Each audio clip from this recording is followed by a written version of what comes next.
Theater is a form of connection and communication, all centered around the art of collaboration.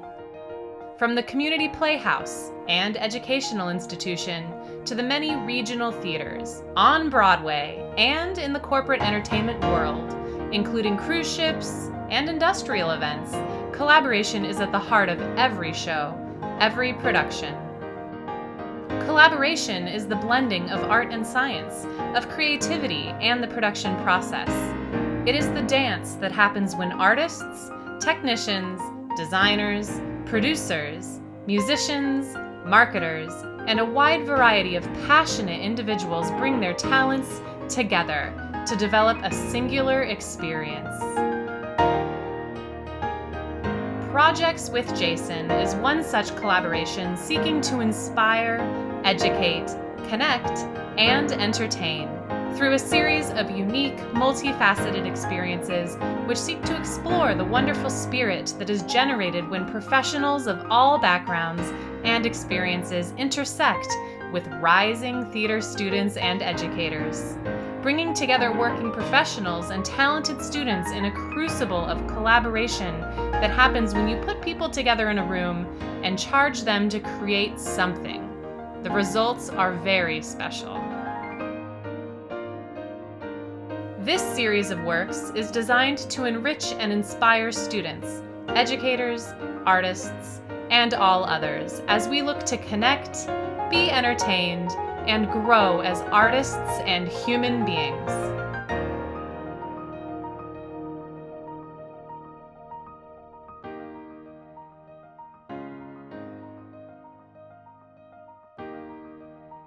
I'm Jason Daunter.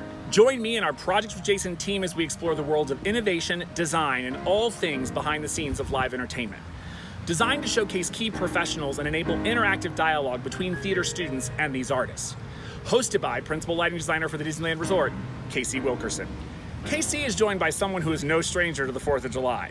His day-to-day job is telling stories through Pyrotechnics. Eric Tucker, a world-renowned pyrotechnics designer, joins us. Let's talk fireworks for this 4th of July show, Behind the Tech Table.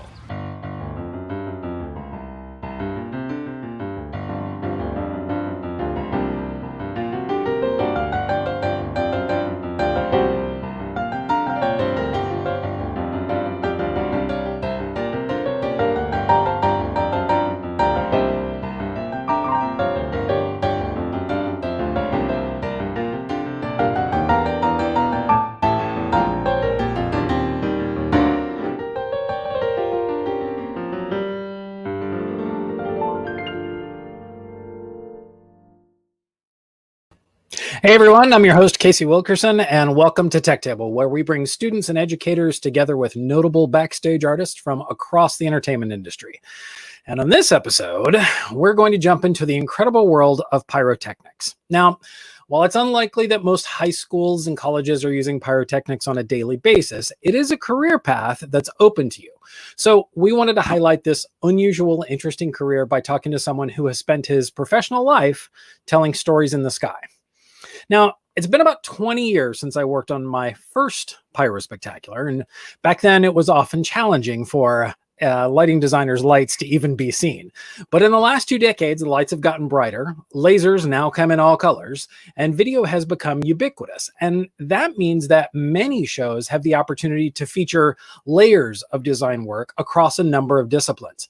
And that allows us to more deeply accent the music, and when it's done well, tell a story that thousands of people can experience at one time. That all said, pyro is still the biggest and brightest and loudest voice in the room, and there's just nothing like that perfectly formed shell going off at just the right time in the music, inspiring oohs and ahs from the audience. And if you've ever wondered just how that happens, then we have the episode for you. It's my pleasure to introduce you to Pyrotechnics designer Eric Tucker. Hello. Hey Casey, how you doing? I'm good. How are you? Strange days these days, but we're all still yes, here. It right? is true. I don't know if you can tell, but this is the closest I have to an Aloha shirt. Eric is visiting us from the Big Island, so aloha to you. Aloha. So hey, I want to start. I just want to jump in, right? So we have some students we're going to be talking to a little bit later, and some teachers as well. But one of the things that would really love to start, I want to go way back in the time machine and talk about the origin of pyrotechnics and how and where did all of this start? Black powder is where it starts. Okay. The original explosive. The earliest written formula was Chinese at 1044 AD, but I am of the opinion, along with a lot of other people, that it was much older than that and probably occurred in the Golden Triangle between in the Orient, because that's where saltpeter and sulfur had outcroppings naturally occurring. And those are the two things, along with charcoal, that you need to make black powder. And the formula, by the way, has been the same for over 1,000 years. Hasn't changed. How we manufacture it, how we corn it and rice it and deal with water intrusion, et cetera, has changed. But more or less, it's been the same for over 1,000 years.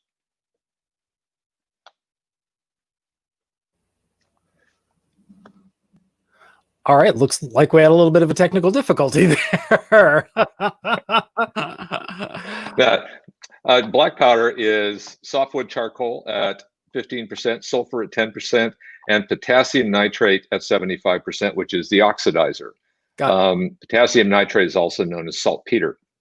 Okay. And that's essentially what it does. It does not detonate. It deflagrates. It burns rapidly. That's a big difference. It's a heat system which produces pressure versus a high explosive, which is a pressure system that produces heat. Molecularly, completely different animal. That is, and fireworks started happening because you could turn it into a tube and it would make sparks, and it was charcoal. Like you throw a rock into a campfire. Essentially, that was fireworks, and it was that way for about 600 to 700 years until we got a little bit better at it. And of course, when it came to Europe, they weaponized it. By the way, it wasn't weaponized in China. It took Europe to do that. Got it. Okay. Color didn't make itself in. We used some metals such as iron or ferro, which would give you that like grinder on steel. Yeah. Those kind of sparks were added. Later on, we would add things like aluminum, magnesium, titanium, zirconium to make it's all metals burning at that point, very small particles. Yeah. And then we started seeing color, and the first color was green. That happened. A Russian guy in the mid 1800s came up with it and took his discovery to the grave. It took another 60 years in France for that to start to be, oh, that's how he did it, and then other elements. The elements needed to make color are four. Strontium makes red. Sodium makes yellow. Copper makes blue, and green. And now I can't remember what makes green. What do you know? Anyway, and we make all the colors by mixing those together. Got it. Okay. That's okay. That's barium. Excuse me. Barium makes green. Sorry. Got it. Okay. So as a lighting designer who mixes color, it's fascinating to me that you guys can do the same thing with mineral compounds. That's pretty amazing.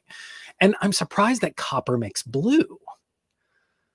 It's the only way to make blue. When you see blue in a campfire right down near the center of the flame, that's because there's copper molecules in that wood that's burning. That's the only way that you get blue. So, but there are different shades of blue, right? I mean, there's like a bright blue. There's sort of a more pale blue. Is that when that mixing occurs? It has to do with how you oxidize, and a really deep blue is very difficult to make. The bright blue that you're talking about loses its blueness in luminosity. And we made things bright by using, in the old days, magnesium. Magnesium burns very hot, about 2200 degrees. Black powder burns at about 800 degrees. And so you communicate that as you formulate, you have to put, turns out with blue, you need a chlorine donor. So you have to find a chlorine donor that when it burns, releases chlorine atoms into the system. Yeah. And an oxidizer that allows it to burn, because you need fuel, heat, and an oxygen, that triangle, for everything to deflagrate. And again, if you make it too hot, then it tends to blow itself out. It explodes, basically. Right? Okay. And so you want it to burn slowly. So that's called the burn duration, or BT, burn time, in terms of making a star. So you combine all of these chemicals and you squeeze it either into a pellet or you roll it into a star, a round star. Mm-hmm. You then prime that with another substance that's a little bit hotter, which starts the composition to burn. So we communicate with fire. So when we first start, we have to have an initial first fire, which then produces heat, transfers that to a prime layer, that transfers heat to the composition, which then ignites and burns its oxidizer and fuel and the element making the color until it burns itself out. Okay, so this is already awesome. I'm already like, it's like, little did people know that they were going to get a science lesson when they came to watch an entertainment show. Because there's a lot of science involved, right? I mean, it's you're working with minerals, you're working and you're working with in a dangerous environment. We'll get to that in just a little bit. But I want to ask you, because you had referenced at one point when we were talking about as the devices and as the ideas started moving around the world from the Asian countries into Europe, that the style or what they made started sort of taking on, like the Italians were known for a specific thing and the Japanese were known for a specific thing. Can you go into a little bit of detail about that? Sure. France really started, they brought, the oldest firework company in the world is called Ruggieri. The Ruggieri brothers were brought over from Italy by King Louis V as the court pyrotechnicians. That's the oldest company in the world. And they had a school that I actually went to in Avignon, France. And so I was trained in France. So the French style, what they wanted to do is they wanted to produce facades. They wanted to tell a story, right? And they did that in terms of not only just shooting shells, but having a ground row and so forth. To produce effects. But how it started was they didn't have all those in the beginning, and they created machines. And these were large set pieces with what we call gerbs. And this is black powder at that time, probably with some ferro, some iron filings in it, which produce sparks. It also produces, it's a rocket motor, by the way. This is rocket science. Right. And it would produce thrust. And so you could mount it on things and it would spin, and these machines would tell a story, and they were huge. So in Versailles Palace, they would build this gigantic facade across the front with all of these pyrotechnic pieces. Now, these days, computers control ignition. Back then, the guy with the cigar, on cue would light it, and these machines would go on, and this would last for a couple of hours. So there was no shells back then. That didn't happen until about 200 years ago. What we typically think of as a firework goes up in the air and makes its thing. Yeah. The Italians and the Spanish really were the ones that started making that, and it's very culturally specific. An Italian shell, a multi-break Italian shell, is not round, it's cylindrical.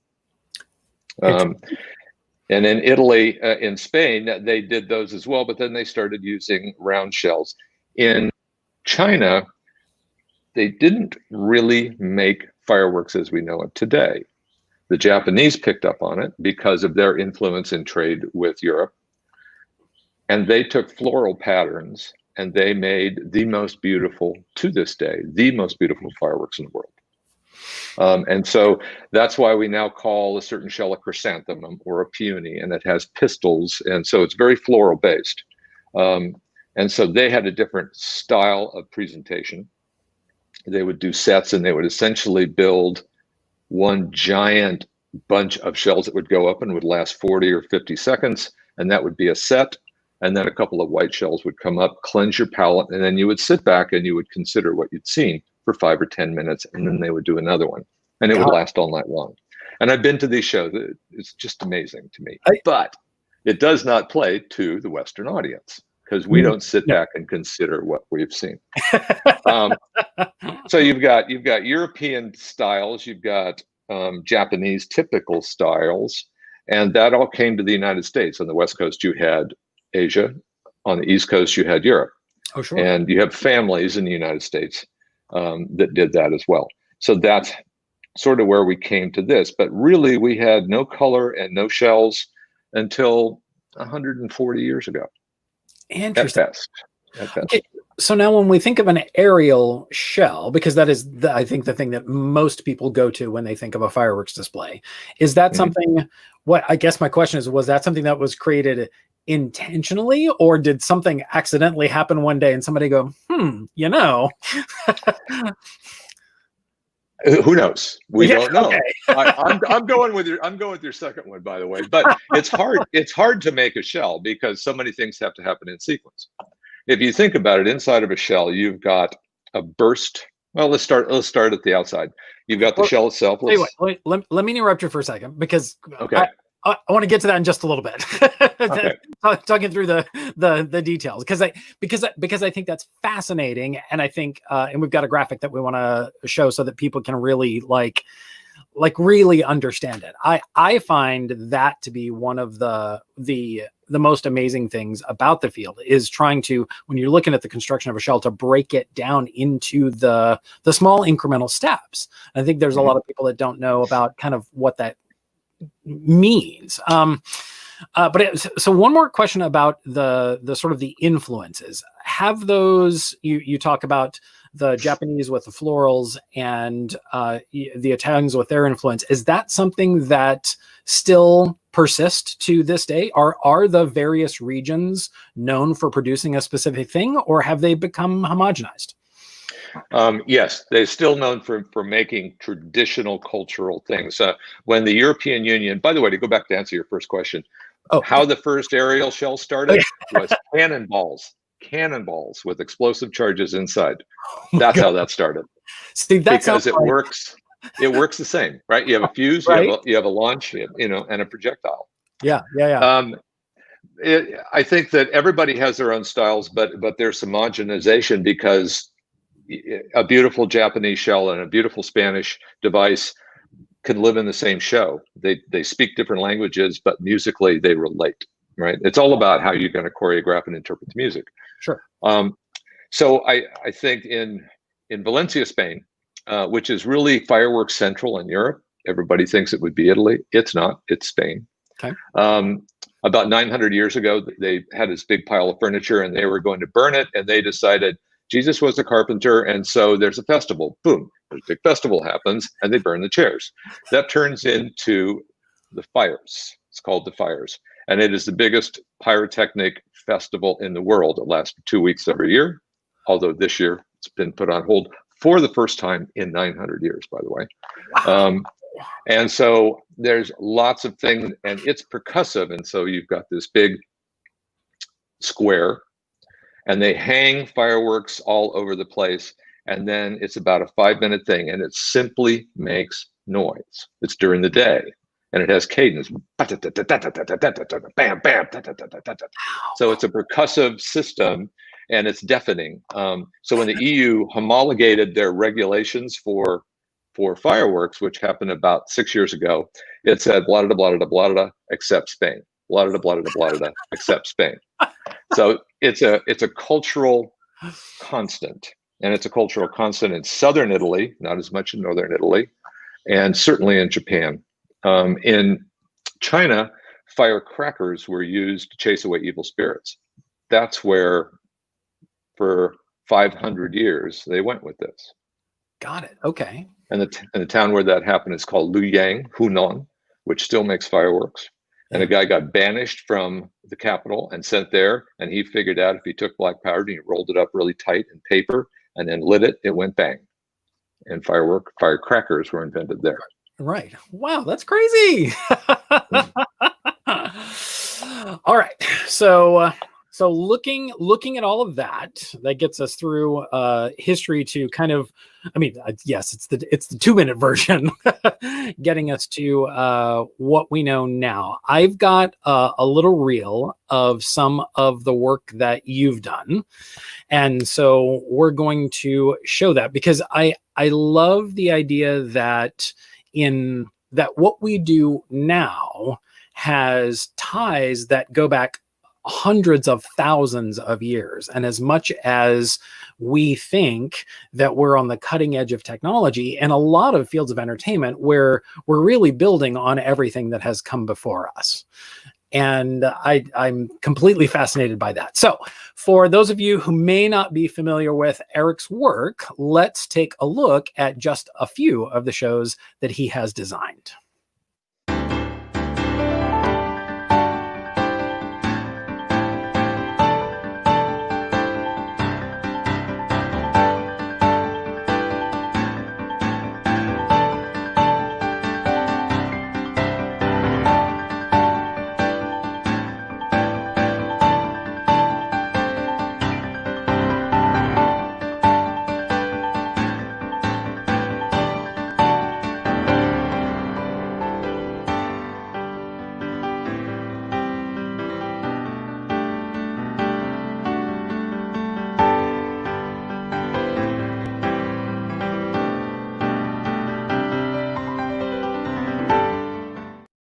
So just a couple of shows, no big deal. Thank you. Thank you. Takes me back. It does. When I was looking at that, I was like, oh, wow, that's a lot of shows. So I wonder, okay, so you had said that you went to Avignon to study this. What was the inspiration? What initially made you go, this is something that I really think would be interesting to pursue? My background is theater and music, and I was in New Orleans, and I ended up being the director of entertainment for the New Orleans World's Fair. And at the end of it, of course, everybody's out of a job, and one of the companies we hired was Ruggieri to do every night on the Mississippi River a show, which is hard because it turns out you have to put a rolling hole in the Mississippi River traffic, and it starts in Minneapolis, and the hole comes by at a certain time every night, and you should go. And then on the rest of the traffic, all the barges and the tankers and stuff keep going. Yeah. So after it was over, they said, we need somebody to handle us outside of Europe. And are you interested? And I said, I know show business, but your stuff. And they said, we'll teach you. So I was 29 years old, and I was single, and they wanted me to go to Paris, and they were going to pay me. And I said, yeah. I'll do that. Right? That's what you say when somebody says that, right? Yeah. And it was glorious. It was, I found out that I'd always heard music in texture, and it was sort of simple, actually, in some ways for me. It made sense, because essentially fireworks makes light and movement. Those are the two things it does. Yeah. It doesn't do anything more, right?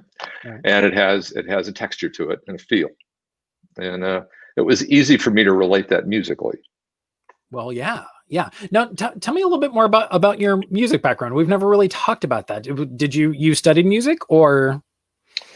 I did when I was young, but coming up, I did theater, and I did a lot of music on stage, from jazz to classical to chamber music. So I was a production guy behind that, and did a lot of PBS work for television. Did television for a while. Back in the day when it was truly boring to do television shows backstage. It's not anymore. Now it's interesting, but then it was like really bright lights and a microphone. And that was it.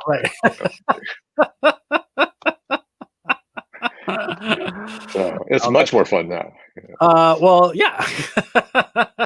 Okay, so you had mentioned earlier, we started talking earlier about sort of the technology that is used, and at the core of that, like you had began to mention, really is the shell. And so I want to talk through the anatomy of a shell, and we've got a couple of images. And so can you sort of talk us through what we're seeing? Sure. In the illustrated one, at the very bottom, you have a lift charge, black powder. And then you've got a time fuse, which is built into the shell. Yeah. That time fuse goes up to the bursting charge or the exploding charge. Surrounding it is stars. And we talked about these are rolled stars, by the way. Okay. And so they're going to be whatever color and trailing effect you have. So the lift charge goes off because a fuse is lit, black powder again, which transfers, and that can be lit by anything we use, igniters, electronic igniters controlled by computers these days, which transfers energy to the lift charge, lights the lift charge. That does two things. It throws it out of the mortar to altitude and transfers heat to the time fuse. That time fuse burns as it's going up, reaches the exploding charge, transfers energy to that. That explodes. That explosion ignites the stars and also the gas expansion, blows the shell apart, and that is a circular effect that you see in the sky. So we're communicating with fire all the way through this. Got it. Okay, so I have questions. So there's the lift charge, which is part of the device, right? And that Correct. So how does the lift charge sits inside a mortar, and it's the pressure of that lift charge going off that propels the shell up out of the mortar, yeah? And transfers energy to the time fuse, because if you don't do that, then the shell just comes back down and lands on the ground. Got it. Okay. So, but when the lift charge goes off, is that typically a lot of black powder? How does that go off without blowing up everything else that is explosive inside that shell? Very good question. Trial and error sometimes. Okay. But, what is your mortar made of? What kind of altitudes do you want to put the device at? How much does the device weigh? 150 millimeter shell, which is a fairly large shell, is going to weigh up to 3 to 4 kilos. Okay. And we're going to put about a quarter kilo, typically, of black powder under it to get it to altitude. That altitude is determined by how fast the muzzle velocity you're throwing it out of the tube and how long that timer is burning. That'll determine when it stops flying and blows up. So all of those are fairly well known. Once you know muzzle velocity, you can do the math and you can figure out where it is. Now, there are other launch mechanisms out there, very few. There is one very large theme park operator in the world that has built an compressed air launch system, and the entire show is fired with that. So we eliminated all the black powder. Well, let's jump into that because we can talk about that a little bit. What is your what is the advantage to launching by air versus having a lift charge? First is smoke reduction. Okay. By far, that's smoke reduction, because pulling out all the black powder, that clearly makes a lot of smoke when it goes off. And so we're eliminating that. And this was an eco-driven question. Then we found out that we could dial it up if we want the shell to go, it'd be so much better if it was just 30 feet higher. We can just change the computer program and do that. Got it. By varying the pressure that we're giving it. Sure. There's only one system in the world like it. It's revolutionary and quite expensive. Well, yeah, and I would imagine for it would seem to have application in permanent installations, but obviously is not anything that is financially sound for somebody that's doing civic celebrations, July 4th, that sort of thing. No. Black powder is really cheap. It's and it generally always does pretty much what you want it to do. Well, and it also occurs to me that maybe one of the other things that the air launch does is that it takes away another explosive sound. It takes away a boom, right? Because there's the lift charge, which obviously is nowhere near the volume of the aerial when it explodes, but still that would make your neighbors a little happier, I would hope. It does. It actually, the shells bursting at altitude are much noisier than the lift charge going off, depending, because when you get to big shells, it gets different. Big shells being 10-inch, 12-inch, upwards of, they just set a new world's records. I've shot a 32-inch, 32-inch shells. It was interesting and it's cool and it's not worth the trouble. But I'm glad I did it. Now, why is that? Because what is the because in a 32-inch shells, you've got that's quite a number of stars. What is the size of the break on something like that? About 3,000 feet. Whew, wow. So first of all, you have to have a lot of lift charge to get it way high into the air first, right? and you need a lot of room. That took about 60 kilograms of black powder to launch. Got it. Wow. Broke at 3,000 feet, and its effect was 3,000 feet in diameter. Yeah. All right. So now, let's dive in a little deeper into the shell. Let's talk about like how and like really how are those made? Like the normal the shell full of stars that we just saw. Whether that's handmade or machine manufactured, and then how are they then transported all over the world? All firework shells are handmade. Okay. All of them. There is nothing that is machine made. We use machines in terms of presses and so forth if we're making componentry that goes into it, but it's all handmade. And it's all hand pasted. So the round shell, you saw the pictures where you had the flat part. Mm-hmm. And as shell builders, the world-class shell builders, there's a handful. It's a lost art. And they will put in Japan, they will put each star in individually, right? And then look at it, and if they're not comfortable, they'll dump it out and they'll start again. So it can be a thing. But this is constructed and then pasted, and so there's paper pasting that's going around it, and there's numbers of wraps depending on what type of shell it is. If you need a hard burst, a peony break looks just like a peony flower. It's wrap, comes out round, right? Lots of small stars, lots of hard burst. The happy faces and so forth, anything that makes a pattern requires an enormous amount of burst charge in the middle to form itself up quickly to make that pattern. So there's more pasting that goes around it. So you're putting more constraint on the explosion that happens in the center. And so it builds a little bit more energy and it pops harder. And there's, besides black powder being the burst charge, there's also a thing called flash powder, which is the most dangerous thing that we use, which is aluminum powder and an oxidizer, period. It's all it is. And it's a very fast deflagration. Very close to a true detonation. So a little bit of that in there, sprinkle it in, and suddenly you've got much more energy that you're transferring at a much more higher velocity. Got it. Okay. So now you mentioned the shells that are like a smile or a star. Is there, so do the pyro stars that go in there have to be arranged in a specific pattern inside the shell to make that happen? Indeed. Indeed.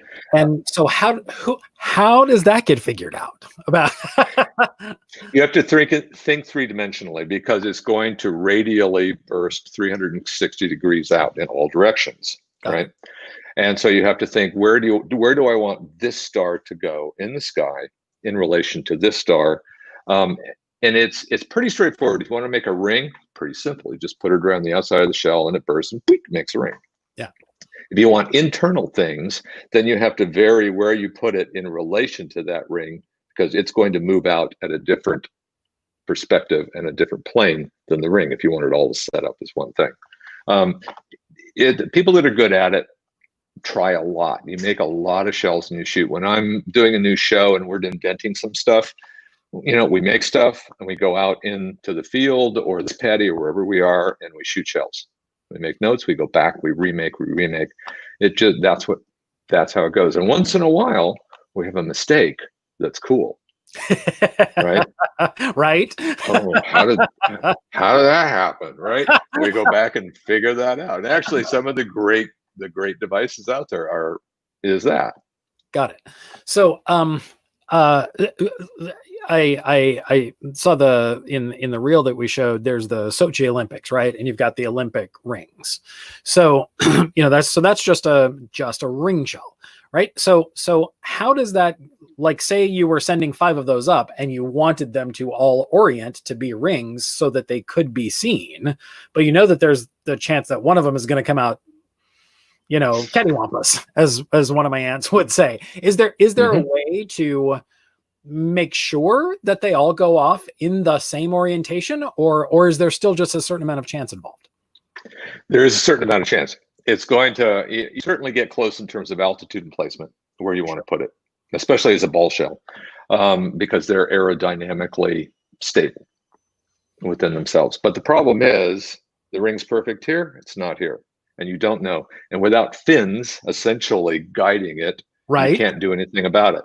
How we did it on that shot in Sochi was inside the stadium, and that was actually a huge set piece that came in, and it was metal and came out, and we had 472 moving gerbs that spun very quickly that made that fuzz come off of it to look like a ring. Yeah.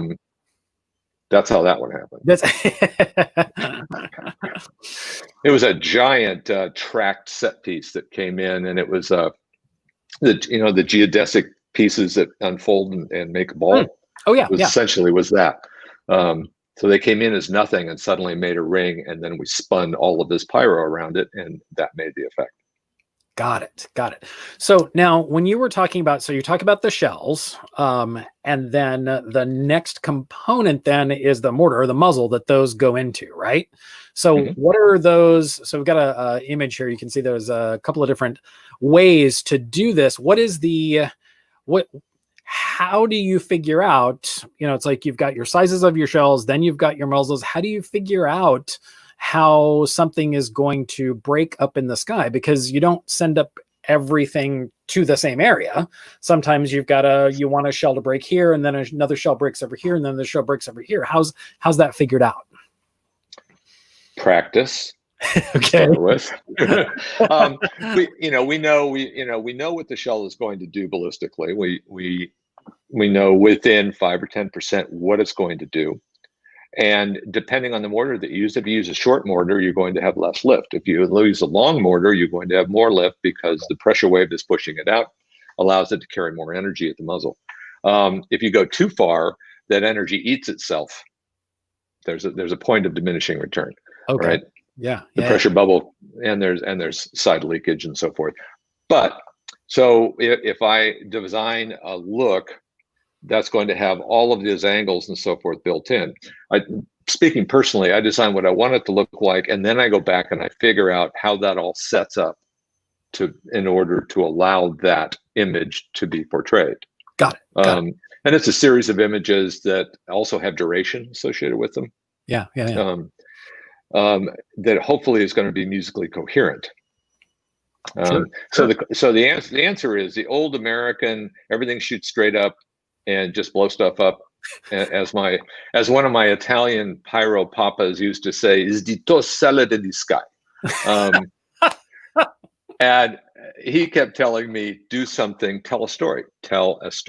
So I'm getting ahead of myself in design, but it's I think that means that I want stuff at an angle. Now there's risks associated with that, because if you have a no ignition and you throw a shell at an angle, ballistically, it's far more efficient. It's going to go a long ways. Okay. All right. So you have to make sure that you have the clearance zones, and we haven't talked about safety zones and all the rest of that. That has to get built into this. Right. So what you do first is you know your venue.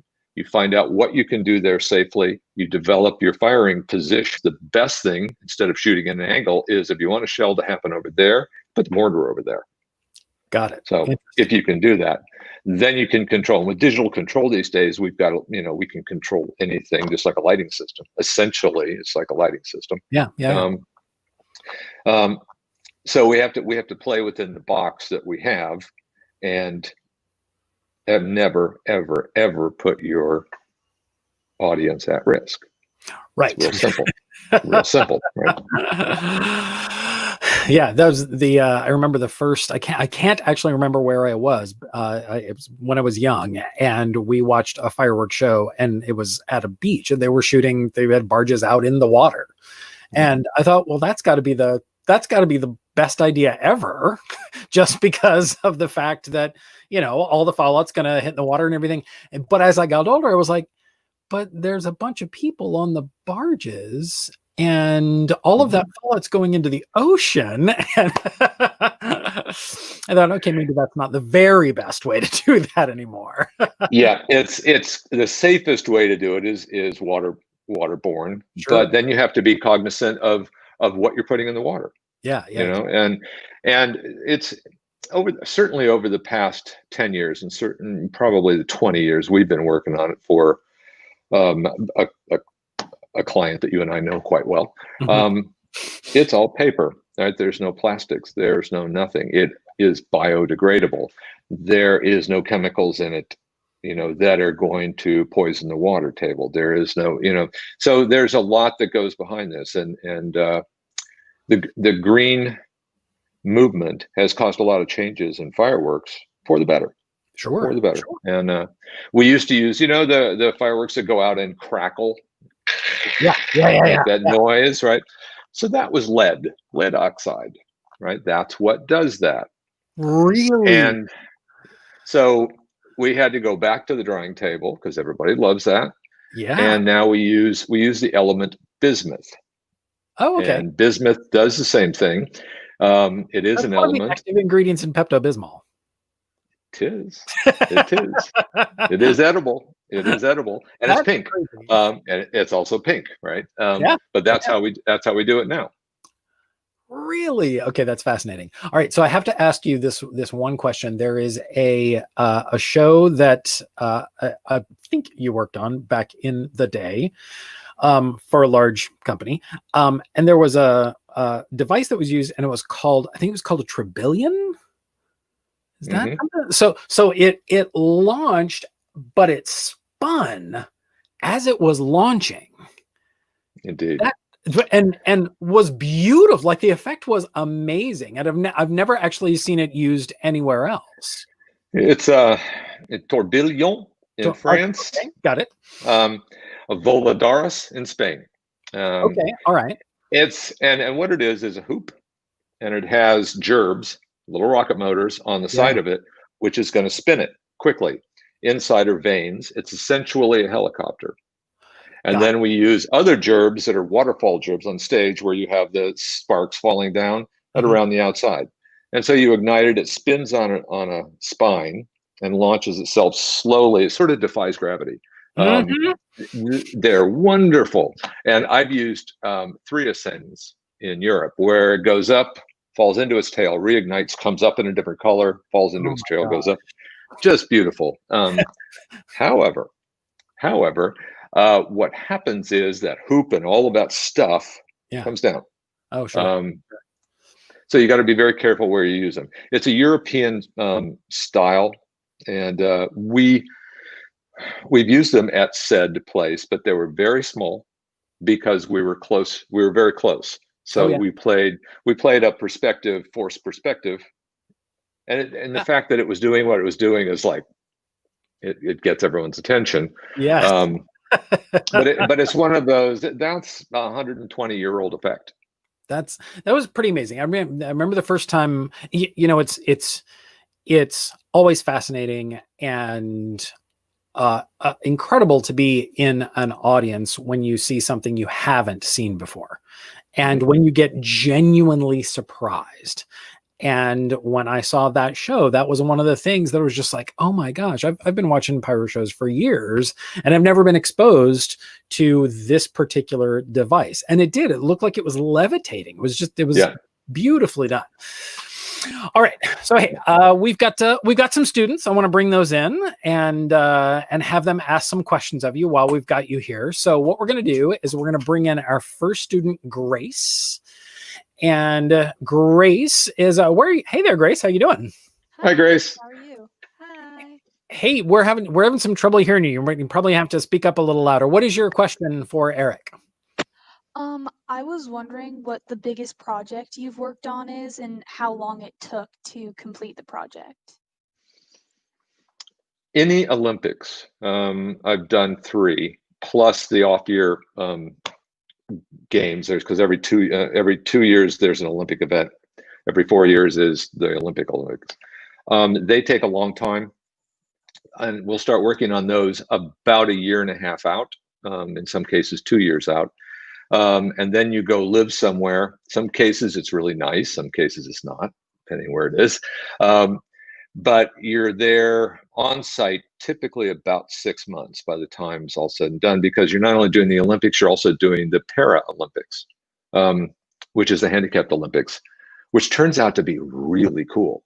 Really cool. Everybody's tired after doing the Olympics, but then you have to stay and everybody, oh God, we got to do the para. And then it's so heartwarming. Anyway, so about 1.5 years out to 2 years, we start. And you start negotiating. Typically, you're working in the long run for a company who's working for a government, and you get told yes a lot.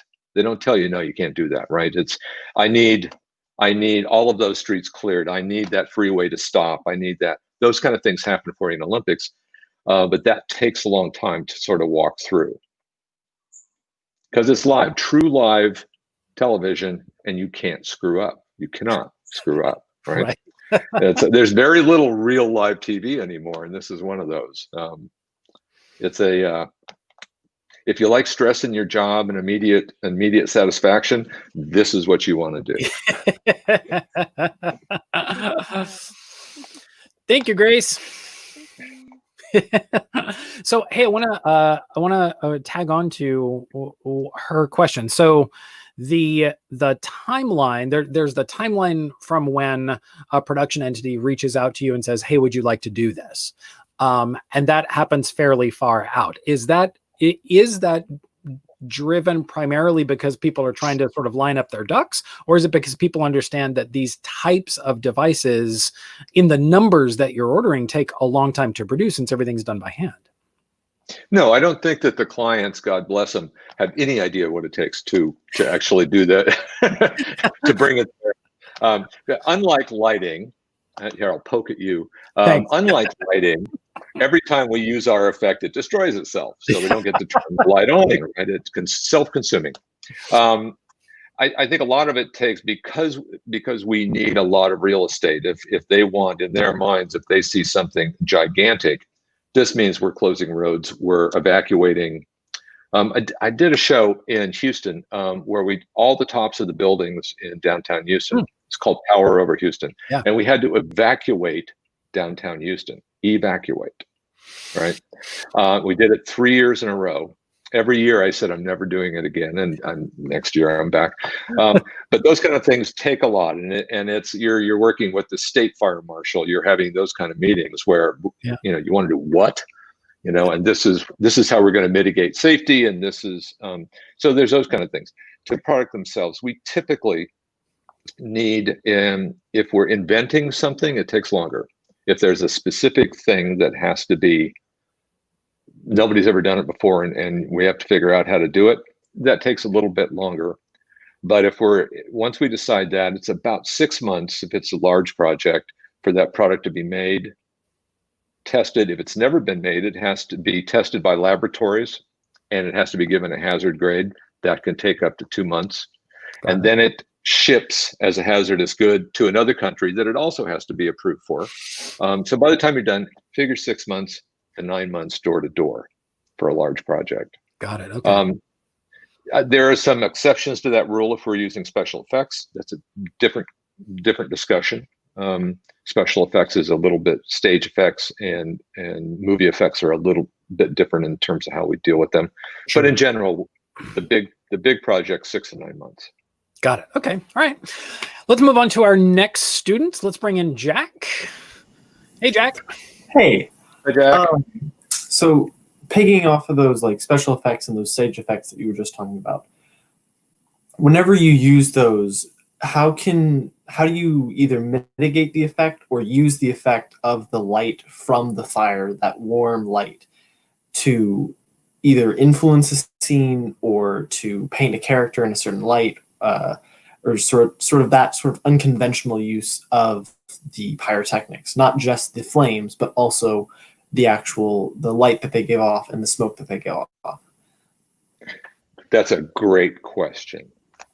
That's a really good question, because when I'm working on stage, and sometimes the stages are quite large, we are in support of a narrative. That narrative may be the character, that narrative may be the Rolling Stones, that narrative may be objection on a building that's telling the story. We're supporting that. So everything we do must support the narrative. Mm-hmm. And if you don't do that, you get fired, first of all, right, from your job. And it's hard sometimes because being small and understated, because sometimes that's what's called for, right? It's simply a small thing that adds an edge to a character or a piece of the narrative. And that includes the light output, the smoke output. Sometimes we don't want any smoke for very specific reasons, because it's indoors and it's going to hang around. And the lighting guys love it, right? Lighting guys always thank you afterward. Oh man, my lights look great coming in. But sometimes this is simply about a texture, more so than a light. A flame is a different thing. It's going to get noticed in such a way that it's going to overshadow some things. You have to be very careful how you use it. Working on stage and working with special effects is a different discipline than what we've been talking about so far. A completely different discipline. Working to video is a different discipline than what we've been talking about so far, because we are supporting a narrative. So to answer your question, very carefully, you're in a closed room, right? Yeah. How you do this is, if you want to make a big effect, you use a lot of small effects. I was doing the AC/DC tour, and one of the effects, he's coming down a spiral staircase, and he's going to put his guitar on the spiral staircase handrail. He's going to run it down, make a noise with it, and they said, "What can you do?" And we ended up using a movie effect, actually called a bullet hit, called a ricochet hit. In the movies, when you see the bullet and it goes ting and the sparks come off, we used a series, 92 of those. I don't know why I remember that. 92 of those. And Angus would come down and he would scrape, and we would simply, it was a computer program, and we'd simply chase him down. And it was like his strings shot all these sparks off as he came around this thing and down at the bottom, and then he hit his chord. It was one of those perfect things. Yeah, that's one of those where the effect isn't very big, but in combination with action, it was perfect. Does that answer the question? Yes. So you also talked about sometimes you don't want to have smoke in the building for whatever reason, because it's a building and whatnot. Kind of a different topic, but so my school recently did a show called Disaster, wherein we had fog machines. And for some reason, the fog machine was either left on or something happened with it, and it filled the entire school and the entire auditorium with fog. And the fire department had to come in because it set off all the fire alarms, and they fumigated everything. And it was, so that's sort of my experience with the whole fog smoke sort of aspect of this. And so, other than obviously trying to keep your school from having the fire department called on them, what's some other reasons that you would not want to have some smoke? Yeah.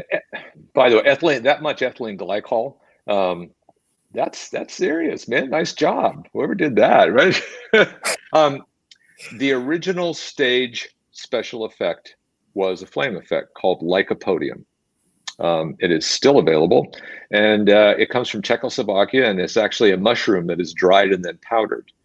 Okay. And the original, it was a bellows with a candle flame in front of it, and as you puffed it over, it made a flame. It makes absolutely no smoke, visible smoke.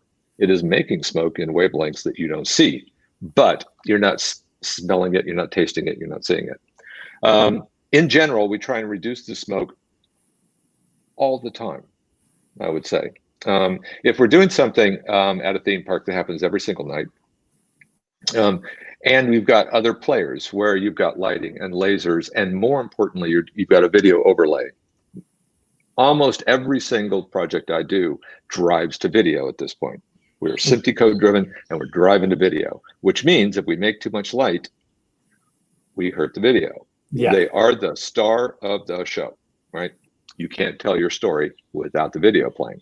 So we've had to learn how to reduce the amount of smoke and reduce the luminosity of the pyrotechnics themselves, And when you reduce smoke, you also reduce luminosity, by the way, because you're making less heat, right? First law of thermodynamics, right? You're going to make less heat. It's going to make less smoke, and the type of fuels that you burn are different. We're getting into an area where there is a lot of movement toward hollow smoke. That's happening. That does not use black powder. That does not use standard fuels. Uses nitrated materials. And if I tell you any more, I'd have to find out where you live and all the rest of that stuff. Yeah. So to answer your question, we're trying to limit the amount of smoke. And the launch smoke is one of the biggest combinations of fuels that produce smoke. So, but the compound itself that's making a red color, let's say, strontium is going to make red. We can't get away from that. Strontium doesn't make very much smoke, although all the rest of the stuff we put it, the oxidizer, the fuels, and all the rest of that stuff do. So we've learned over the past 10 years, we've come a long way into making near smokeless fireworks. Pretty close. They're very expensive, and they're a little bit digital. They don't, it looks like a pixel almost. Okay. It's very unsatisfying. I gotta tell you. So we're working to make that. So we've sort of done a hybrid, and that seems to be working. And some of that technology is in a theme park near you. Cool. Thank you, Jack. Thank you very much. That's a good question. So as a lighting guy, I want to keep some of the smoke around.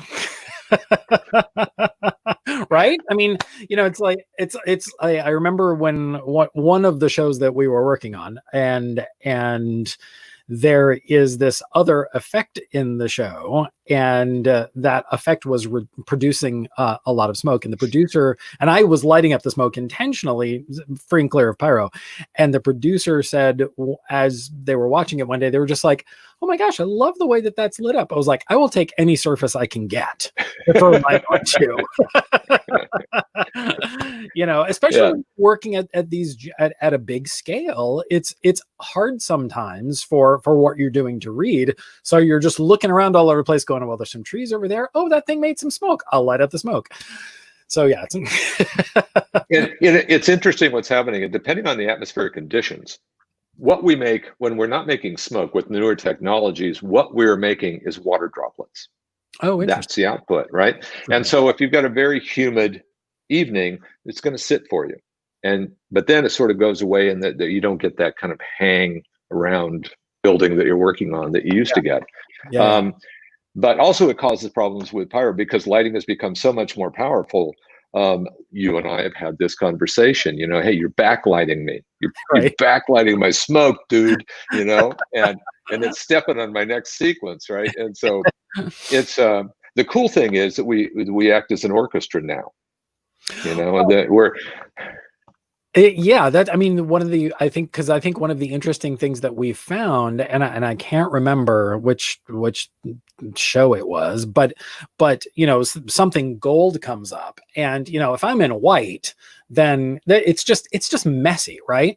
But if I drop down into Congo and do a contrasting color with the gold shooting up through, and all of the smoke goes Congo, and the pyro's going gold, that stuff's just like, oh yes, that's it. That's what we want. What is it with Congo blue? What is it? Because it works no matter what, right? You know, it's pretty much anything. When in doubt, Congo. Yeah. You know? Okay, so let's go to our next student. Let's go ahead and bring in Joseph. Hey there, Joseph. Hi, how are you? Hey, what's your question for Eric? Yeah, so first of all, I wanted to say I had no clue how much like not only art but engineering went into these pyrotechnic performances. So that in mind, what are some, despite all the advances and the computer-aided launching, what are some common issues that you can encounter? And what do you, as the technician, recommend, like the lighting person or the technical director or the actors, like how do they protect the integrity of the performance when the pyrotechnics don't work as expected? That's a great question, and one we hate facing, but one we always have to have a plan B for. It depends on the type of show and the type of production that you're doing, right? If you have a system-wide failure and it's a fireworks show, it's not that orchestra that we talked about, right?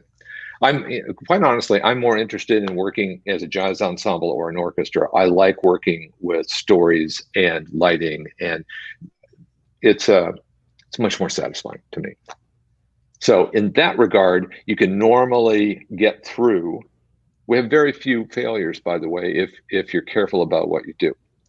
It is how you control it, the digital control systems that we use now, and special effects material that you're going to use on stage or close proximity. The legal term is close proximity pyrotechnics, by the way. That means that I can put these on a finger of a actor. I can do bullet hits. I can do all of these things on stage or in a movie format. If they don't work for movies and TV, you just do another take. It's easy. On stage, that's a different one. And if you engineer your scene to be paid off with pyro and it doesn't pay off without it, you have to think about that, right? Mm-hmm. We're supporting the narrative. We're supporting the performance. So if you're put in the position of fixing a scene with pyrotechnics, happens a lot, by the way, you're doing it wrong to start with. Now, this is easy for me to say, I'm not the director, right? But sometimes you find yourself in that position, right? If you're doing something for a television show and that's the shot that they're going to take at that point, excuse me, and that's the shot they're going to take at that point, and your stuff doesn't work, they can go to another camera and it'll look silly for about seconds. 3 minutes on video is like hours, you know. So the question that you have, do a backup systems. Yes. If there are projects where we need something to happen, the scene will not without it, then you need a backup system. You have to understand the risks and the rewards, because every time you use pyrotechnics, close to what risk has to be reward associated with, and you spend a lot of time dealing with safety more than you do about what if it doesn't work. Because if it doesn't work, it's safe, right? It's a default safe. If it works improperly, that's the problem. Mm-hmm. You must use the best material you can get your hands on. You have to test it and test it and test it. And then you, the pyrotechnician, has to put yourself in their place and do it before you ever put it on anybody else. Yeah. So, and sometimes, you know, I've done some film work where I'm standing there going, what am I doing? And you close your eyes and it goes off. But you're walking away from it, which means, okay, I can put that guy or that woman there and it's not going to hurt them, right? Yeah. And the movie business is a completely separate discipline than stage or other things. It's a really good question. We assume success, but I also assume failure is safe, right? The worst case scenario is failure is a malfunction of the device, which is not safe. That's the one thing that you can only control by doing it over and over again and using the best possible thing, which tends to be expensive, by the way, that you can. All right. I was doing the Super Bowl one year, and I was on the 50-yard line. I'm standing on a road case with the trigger in my hand, and there's so much stuff going on the field that in my headset, my guys are clear, clear, clear, and they're giving me, and I know that I'm clear. And there was this big scene that happened, and it just felt wrong. And I don't know how else to explain it. It just felt wrong. I could not see everywhere that the effects were going to come. They were going to come from all over the field. And I bailed on the cue. And the director says, what happened? And I told him, I said, it felt wrong. Because really, that's all that happened to me. And he's a good guy. And he said, good call.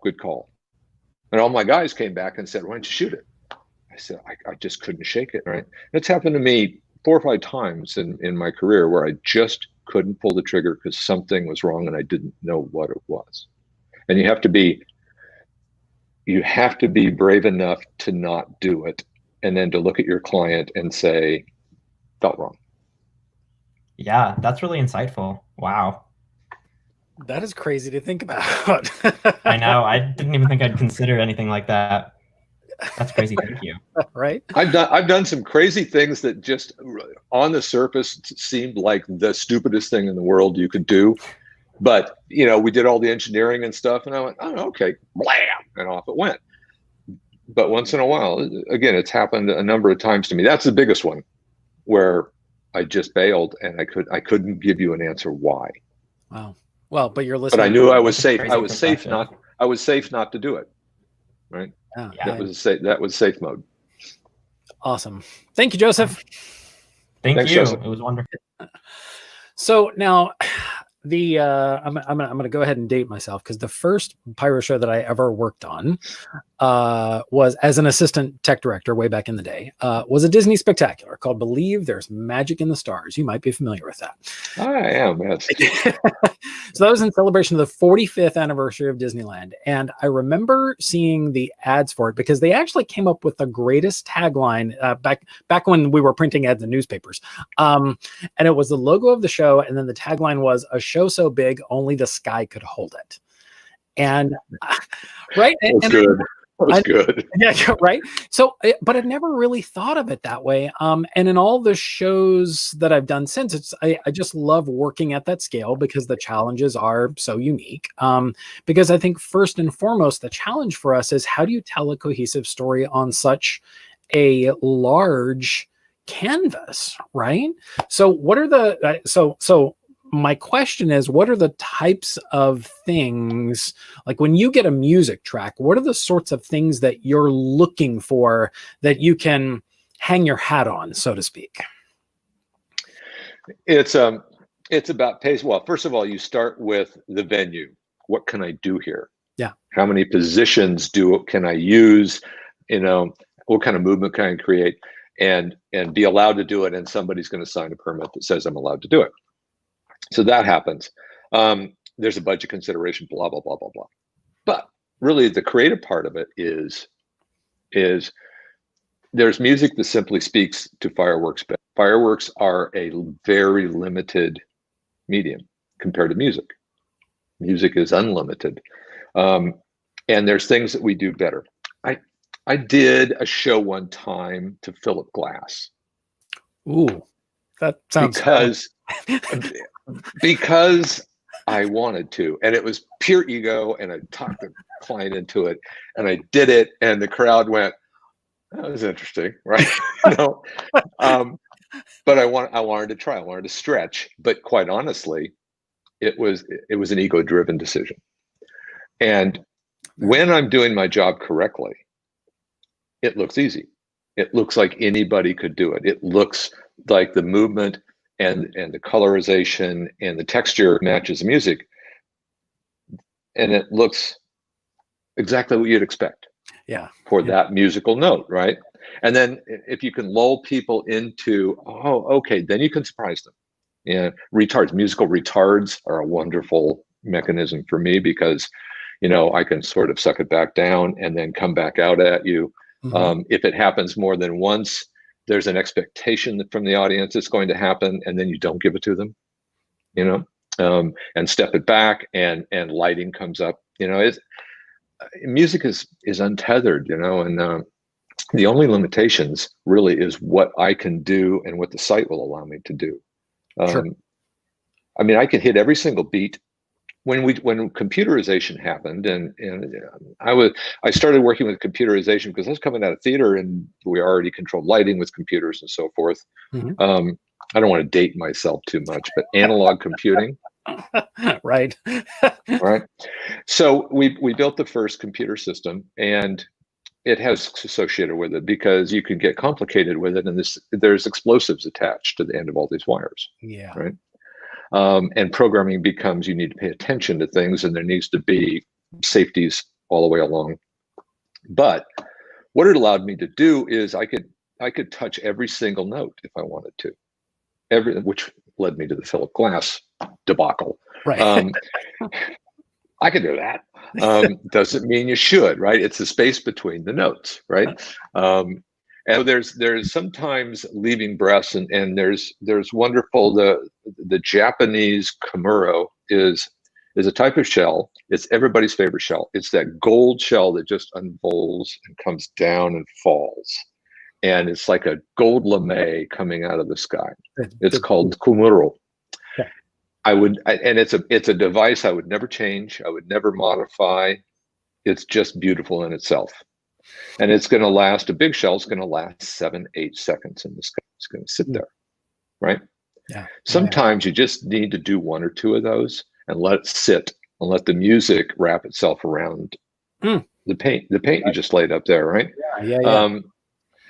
And even though there's internal beats going on, just let it step forward and step down stage and be what it is. So to answer your question, everybody has a different style.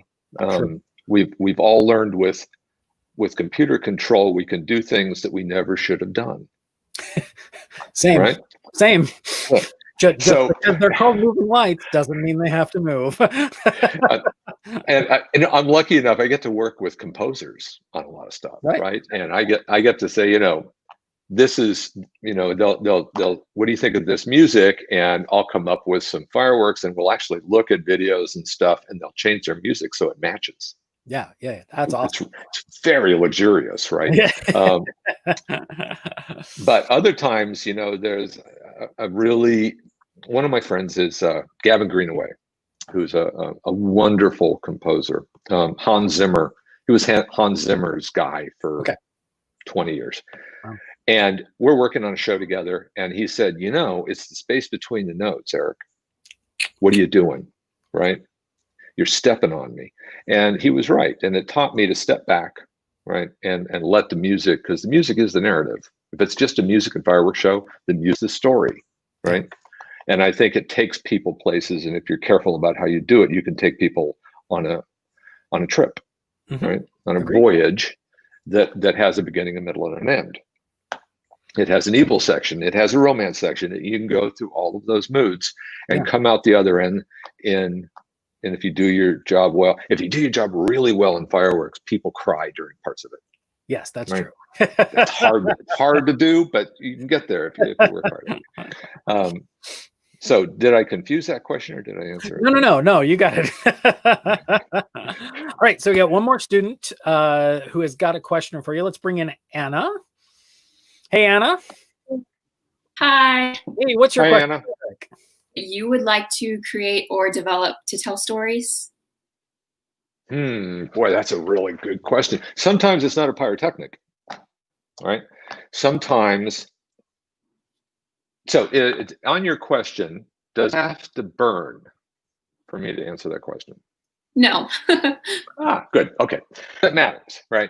I think some of the best effects we've done are reaction to things that move, right? That move by musical or big set pieces and so forth. So yes, are there effects that I've tried to do over the years that we've never been able to pull off? We did a reader board. We created writing literally in script with fireworks. And it was a computer generated thing. And it's simply, you put enough fireworks in some places and you design it and write a computer program, you can write hello, right? Wow. Yes, but the problem is wind, smoke, because it's a lot of pyrotechnic product. And the problem, I technically wanted to know if it worked, and we proved that it worked. But then it doesn't leave anything to the imagination. That's my problem with it, right? So hello, oh, that's cool. Well, you just fired 400 pieces of product to say hello, and by the way, it collapses into itself. It's one of the other problems. I'm doing one right now that I can sort of talk about. It's in the Middle East, and I have to create an effect that is the Big Bang, and it has to occur over the ocean, which is good news, by the way. And it has to begin at 3,000 feet out of nowhere and evolve out about 4,000 feet and then go out. So this doesn't happen from launching shells. So far, this happens with C-130 transport planes, right? Pushing the stuff out at the right time with the right pewterized timers on them that all gets destroyed. And there's hundreds and hundreds of devices that go out that make this effect in the sky. We have to do this every night for 14 nights, right? That effect, I've worked out how to do that on paper, but I don't know if it's going to work. It's going to cost a lot of money, right? And this is specifically something they wanted. So this is what they really want, is almost a colored flame effect that radiates out from a center and then goes away, and it's that big.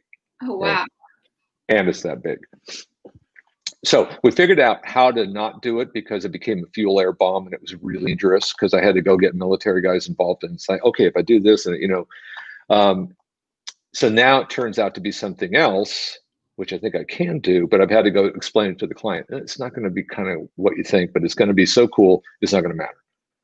So far, they're buying it. So if once COVID's over, you may see this coming from a country in the Middle East, doing a big event. Yeah, that's the one lately that stressed me out, both creatively and the science involved in that and how we do that. I mean, the fact that somebody said, oh, well, we have to deliver this with cargo aircraft. Okay, right. I figured out what I wanted, and I figured out how much it weighed, and we started thinking about drones, and it was too much weight, and so, okay, it's a cargo aircraft. And it turns out there's three cargo aircraft, with the doors that open on the back, and the stuff goes out and has to go out exactly the right time. And all the computers have to talk to each other, and hundreds of points all go off at the same time and make this effect. On paper, it works. When you see it, hopefully, you'll know it worked. That's awesome. Awesome. Thank you so much, Anna. Thank you. Thank you. Okay, so I'm reminded of, it's one of the more recent Star Wars films. I think it was episode 8. And they're in the ships, and there are these like columns of explosive devices, and the bottom of the hatch bay opens up and all the explosive devices just start dropping. And I'm like, yeah. Oh my gosh, that's crazy. What could load a plane full of explosives? What could possibly go wrong? Well, it's a military plane, right? So sure. You guys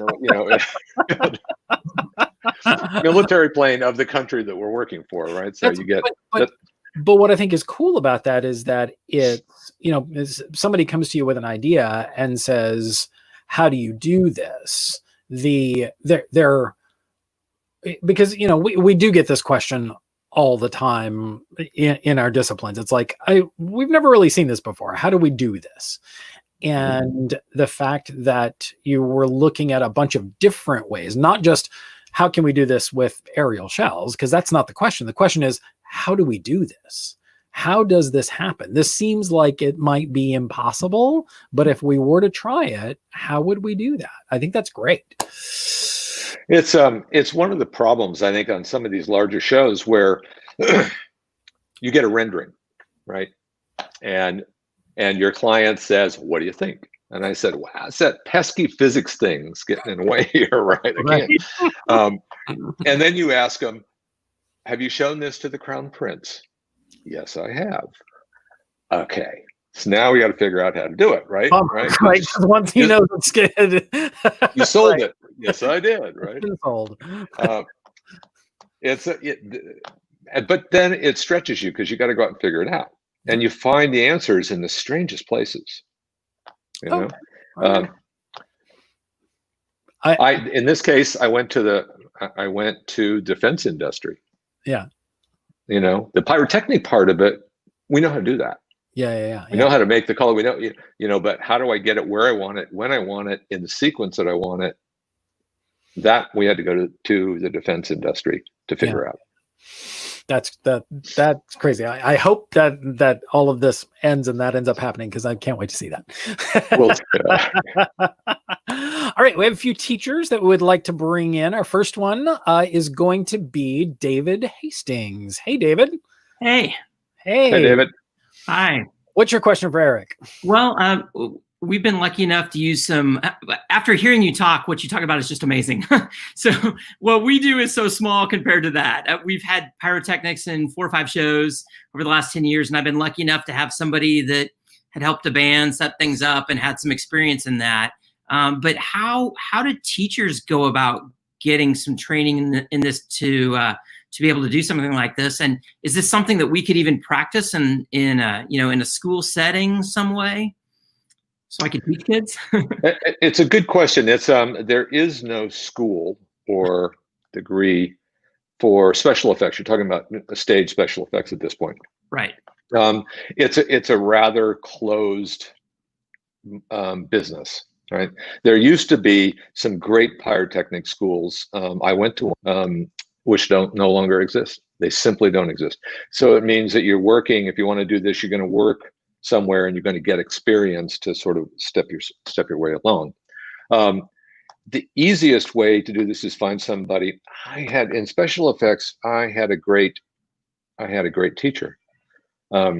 He had an Oscar, right? I mean, I just happened to get him, right? And he was one of those gruff guys, and I remember taking up this gag, and I tested it, and no hair, right? And it burned it off.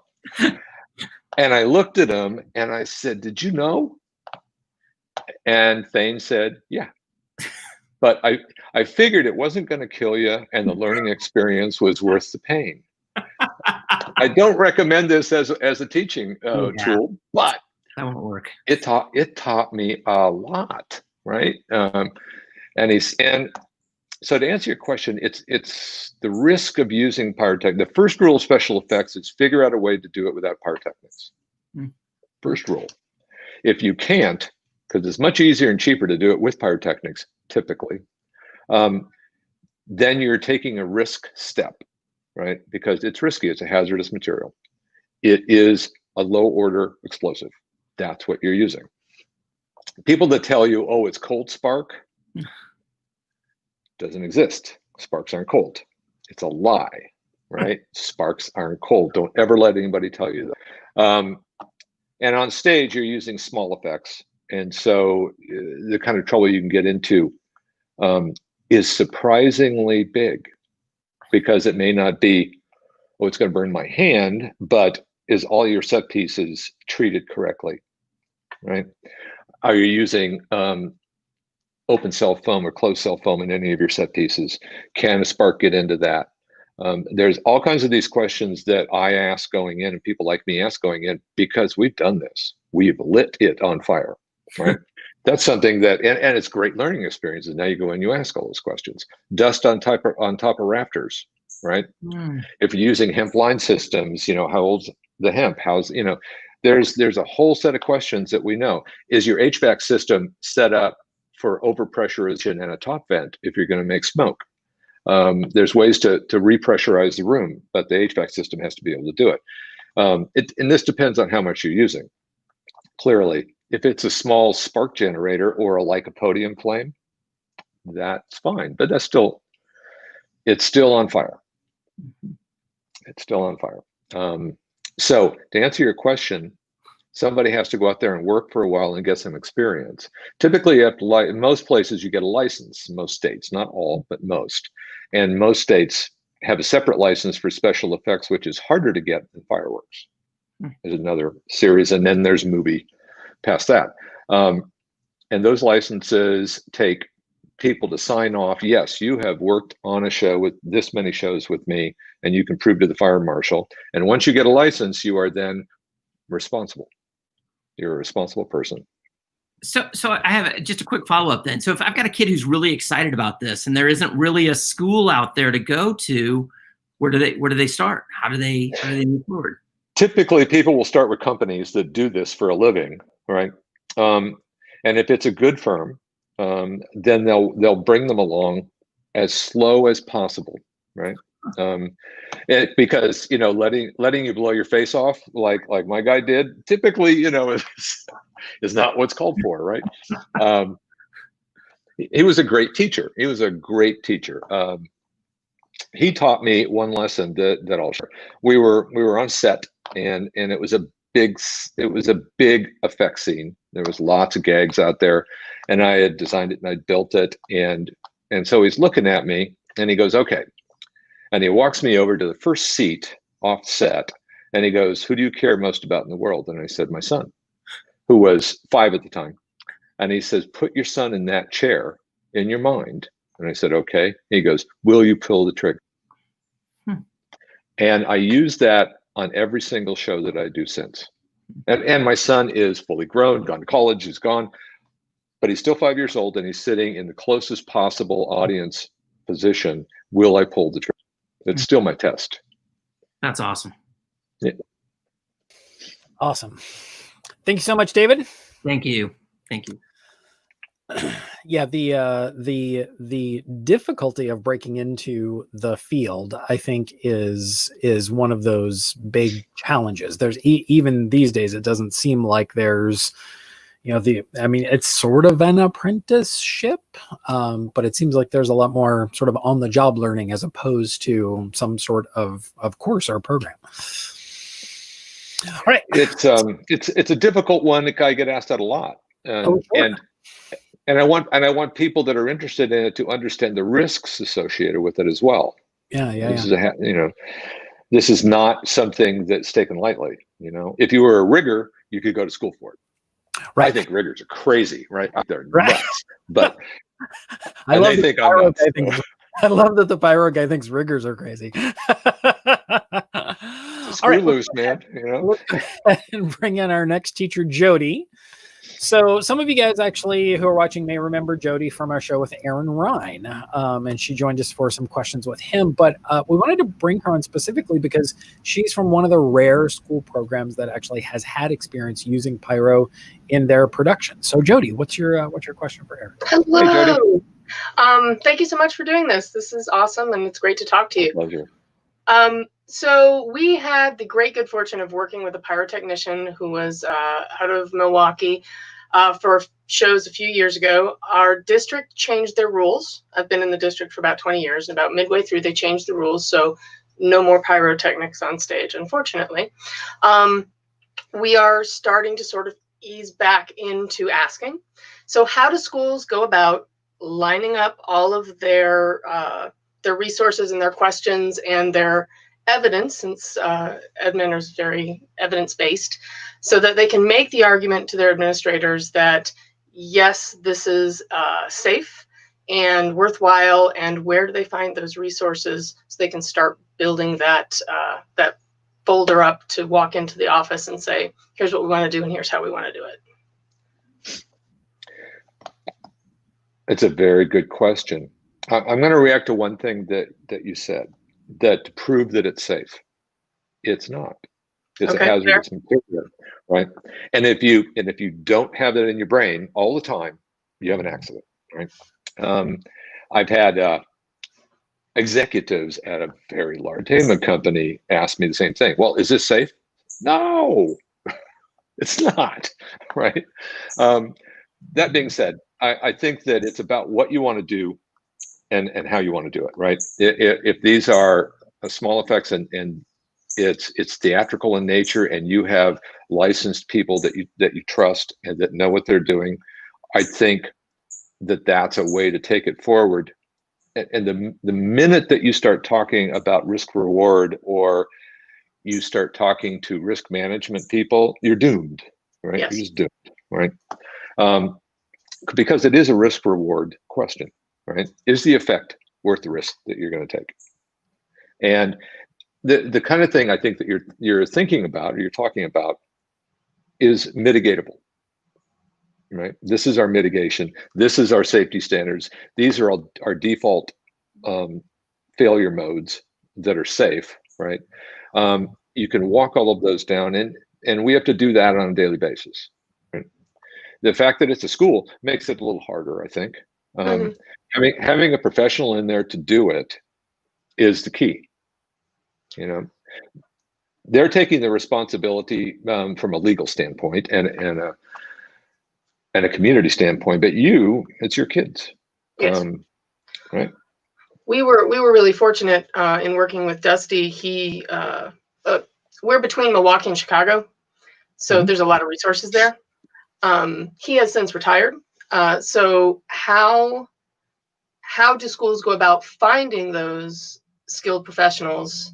Because the first thing you do is you hop on Google and you do an online search, and you get effects companies that do road shows and whatnot, who are often, and I know pyrotechnics is expensive because, like you said previously, you want the best materials, and those are expensive, and you don't want to cheap out on safety at all, ever. So where are places that schools can look to start finding those resources to help them figure out, one, if it's something that they even want to do or need to do to tell the story, and that might be willing to work with schools, given that it is a lot tighter than private venues would be. Yeah, it actually runs the same gamut in terms of your statutory requirements, right? I mean, that's a very good question, and I think if you found somebody who was really good, who made their living at this and retired, and still held a license, and you use them because they could take the time with the students, because otherwise it gets too expensive, I think.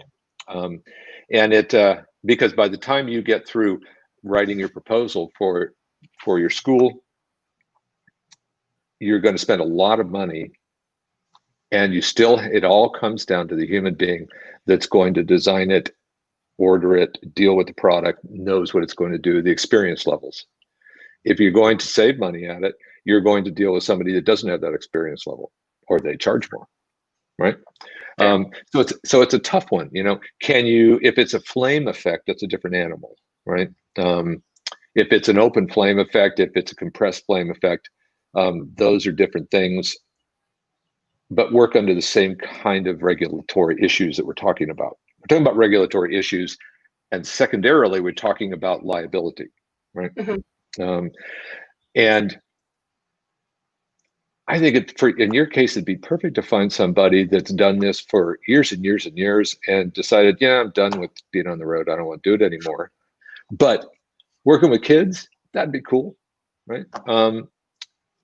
Find somebody like that, because that's the safety. The real mitigating factor is that human being, right? Right. And to ask a question about the difference between flame effects and pyro effects, what are your feelings on some of the devices that are now available? Gam Torch comes to mind. There's a couple other ones that are rentable without necessarily having that individual attached to it. What are your thoughts on those types of devices? Typically, I don't use them. But it's a lot of that is because of the scale that I'm working at. They just don't work out. I'm working at a scale that requires compressed natural gas and propane, You're dropping things out of military planes, so. Yeah, right. But most of those things are Chinese. And I've tested some of them in China. And I was just before COVID, I was in China, believe it or not. And we were testing this new product that essentially was classifying as non-pyrotechnic. And they were using zirconium, which is a metal element, which makes the greatest little sparks you've ever seen. And it's an alloy, and they're essentially preheating it in a chamber and shoving it out and making essentially a stage fountain, stage gerb, without igniting it. And they said it's not pyrotechnics. And I said, I disagree. It's on fire, right? You see, it's on fire, right? But they're trying to use that, and it's expensive, and their business model is such. And I think with the other ones, the media that you put in it gets very expensive. The renting the machine, simple. Where they're making their money is in the media. I'm trying to work around saying I don't like them. That's okay if you don't like them. I was curious from a professional standpoint what your opinions were on products like that, because it's good to know. I don't have enough control over it, and it's sometimes the effects that they make far outweighs the experience of the people that have rented it. Okay. Cool. That makes a lot of sense. Thank you so much. Thank you so much, Judy. You're welcome.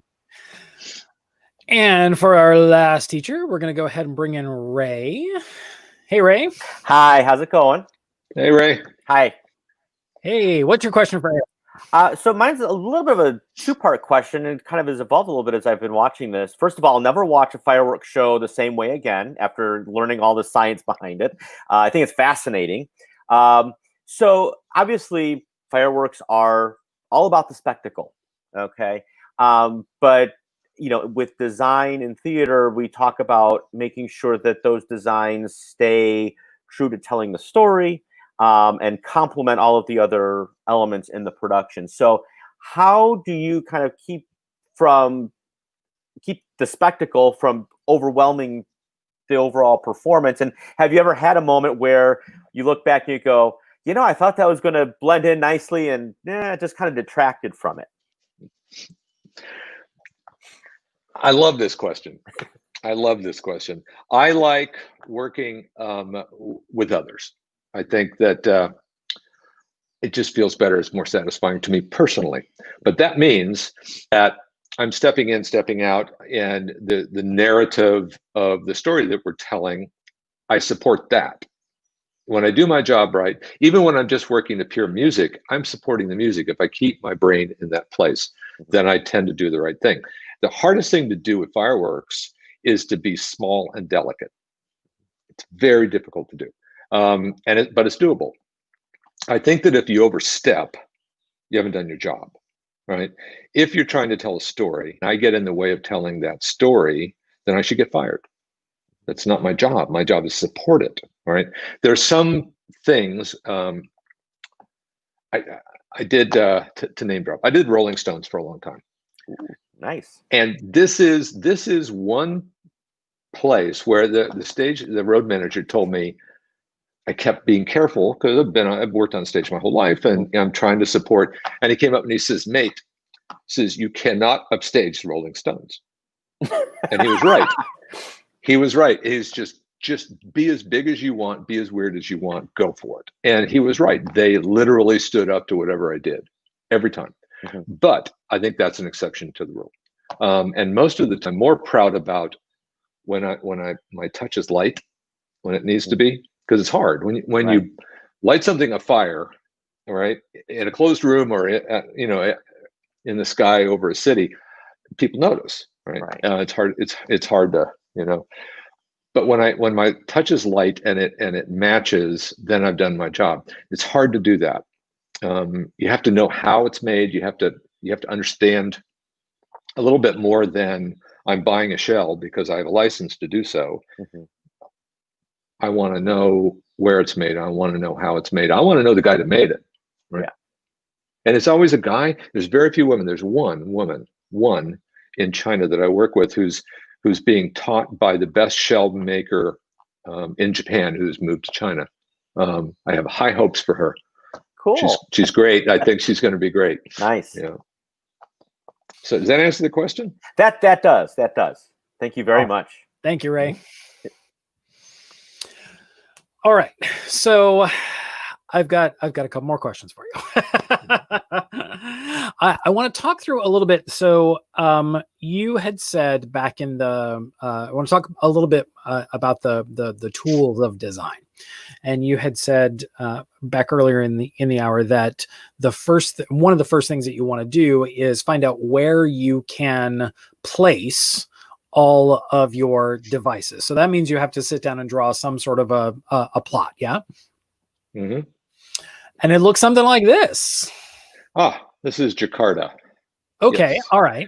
So this is the Asian Games in Jakarta, and it's a stadium. Okay. So can you tell me a little bit about it's like you've got in your head where you want things to go, and then I'm assuming there's negotiation regarding that. Is that correct? Yes. So this has to do with where I can put stuff and what I can put at each one of those. And also this depicts how much equipment and what kind of network we're going to build, because now we're controlling on computer networks. So, and we have backups and cutouts and so forth, because these networks tend to live in a fairly hostile environment, as it were. So we need to know how do we get control of that? How do we get it there to start with? If something goes wrong, how do we get there to put the fire out? And all of those questions get thrown into that. Got it. Okay. And that's something that is shown to all of your other collaborators, the authorities having jurisdiction, all of that sort of stuff that's shared, so that you can lay out, this is where we're going, this is how we're controlling it, these are how we're mitigating certain things. So relevant to that, so you're in a stadium, like one of the clips that we've got a video clip we're going to take a look at in just a little bit. And so it's an open air stadium, and you've got devices that are firing up. And so that means the fallout is coming down onto the field or potentially the audience. How do you mitigate something like that with your device selections? It's in both cases, the plot you just showed and the clip you're going to run, the stadiums are a little bit alike. Okay. They tend to be round, right?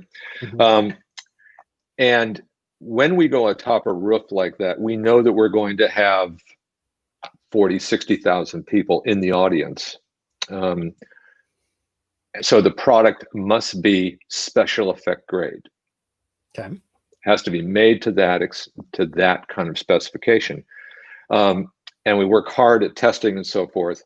There's depending which country you're in, there's different laboratory codes that have to be associated with it for you to even bring it up. And then you've got to test it.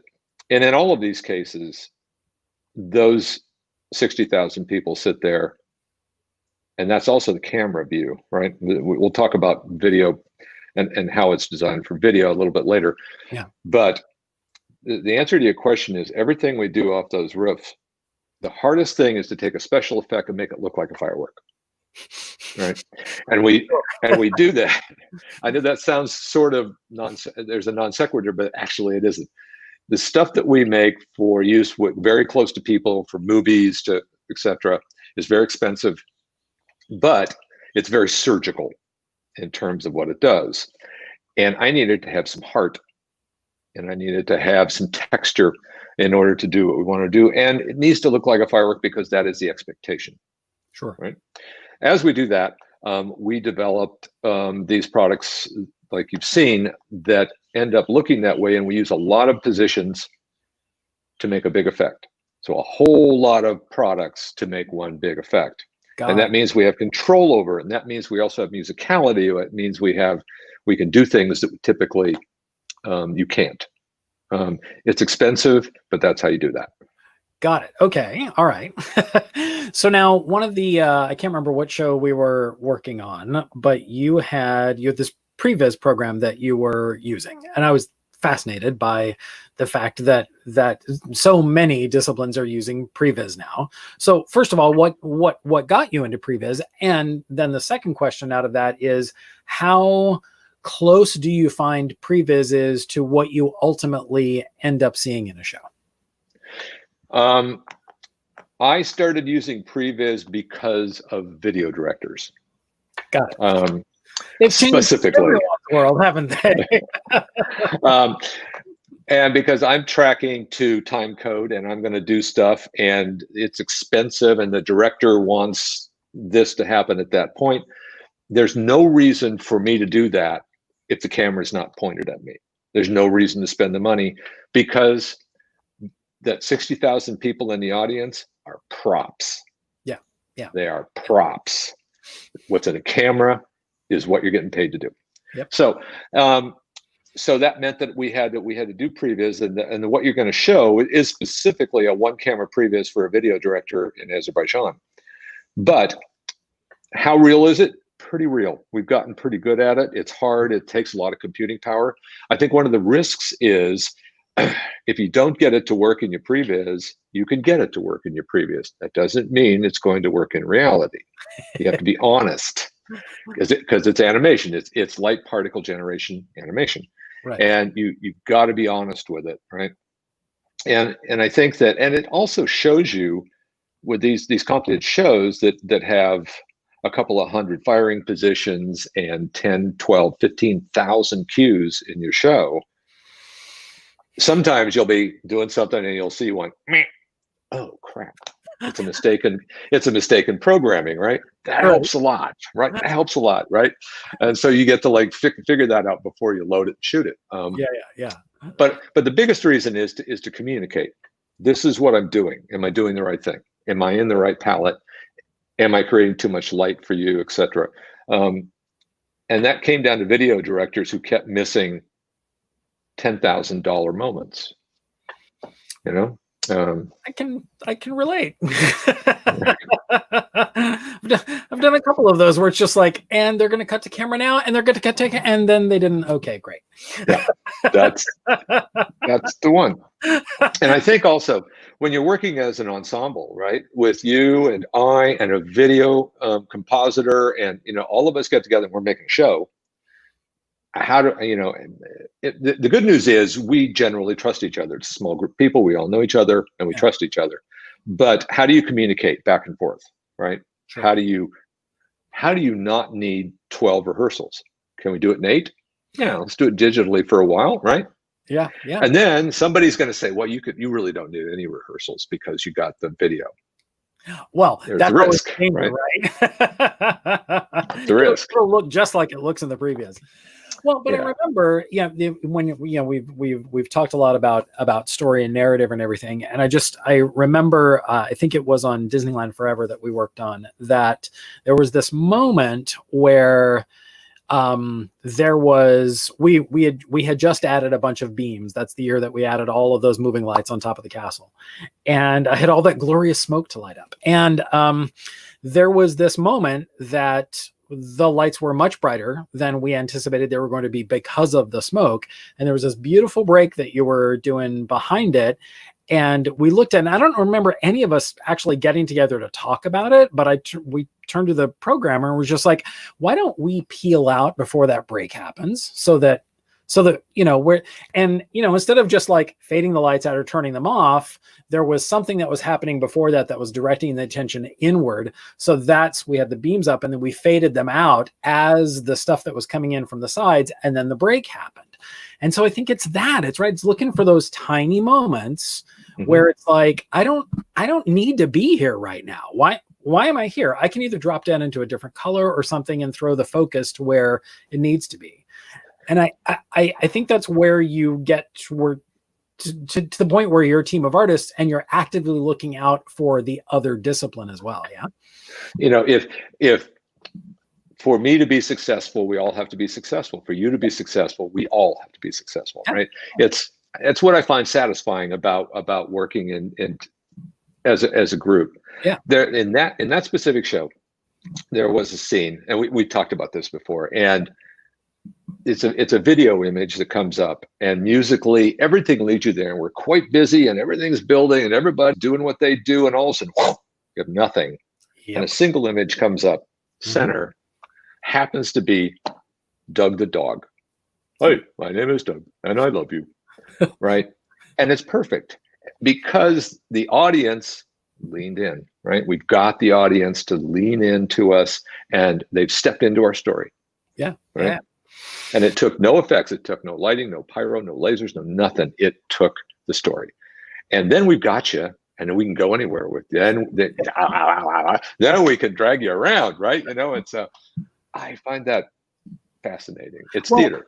It is, and it's strange sometimes, I think, to talk about theater when you're talking about this scale and you're talking about small moments and intimate moments and how can you do things that are delicate. And I think that's one of the things that we have the ability to do is you're doing all of this big stuff and everybody's going and going and going. There is immense power in the drop, because you're right.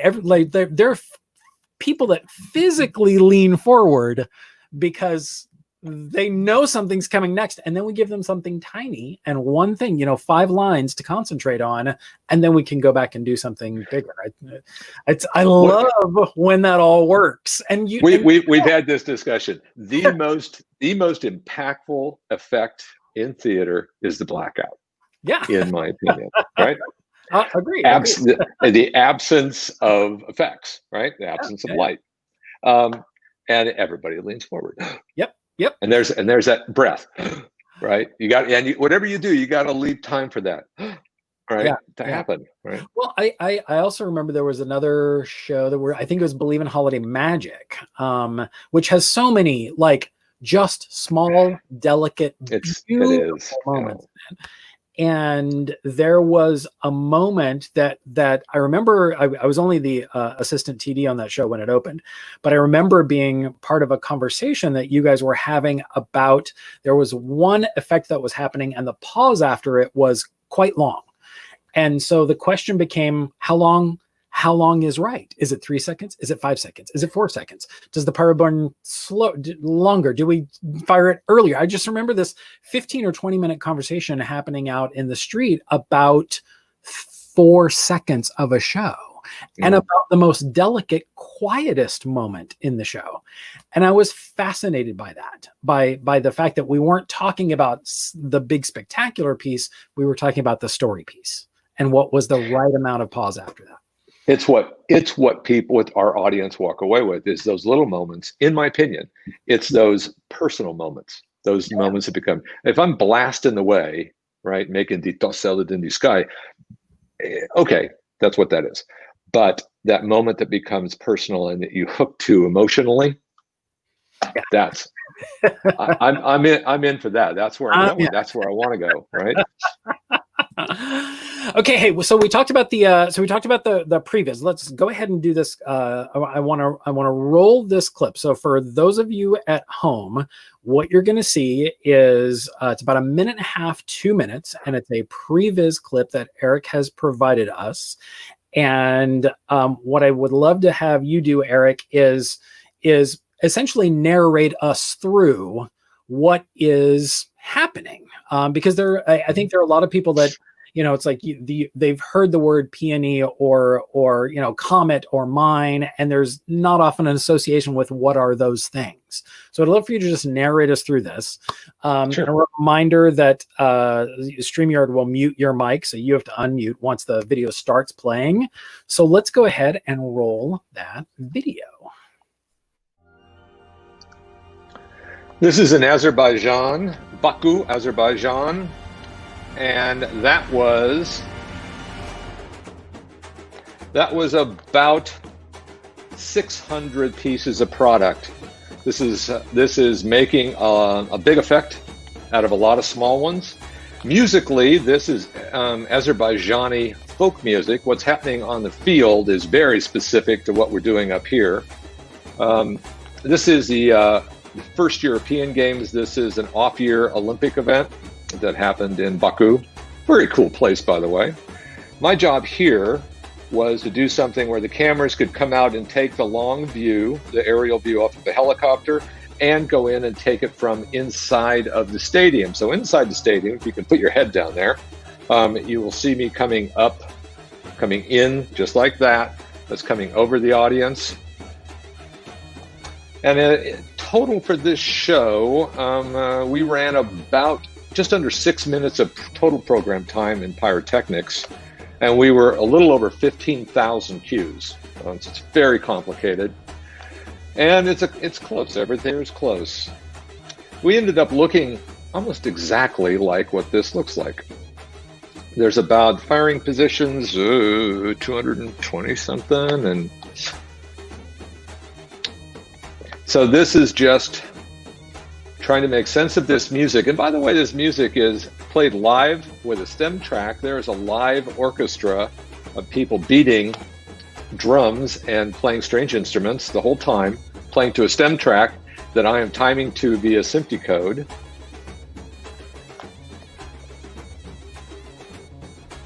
And a lot of chasing going on. It's called a chase. Boom. And that last little bit was noise, actually salutes that go bang, a whole bunch of them on the outside, which put a bucket on the end of this. That is so cool. The thing that I loved about that, and I was talking with our producer earlier about this, is if you look at, if you can imagine yourself down in the stadium, of course you're in the round, so you're only seeing, what, 100 and maybe 100, 120 degrees, right? So you're seeing the stuff that's happening here. You can obviously hear things that are going on over your head, but the person opposite you is looking at what's going on over your head.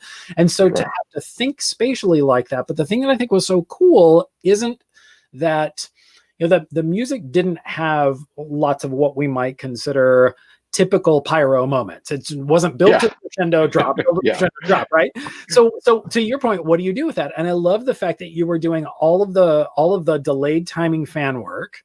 And then there were the in my head, there are threefers, the things that are going off 1, 2, 3, 1, 2, 3. And I love that it's the mine that goes up and there's like a break in the middle, but they're offset in the timing. So you're filling up not only the time, obviously, in the music, but you're filling up space at 3 different levels, which is so cool.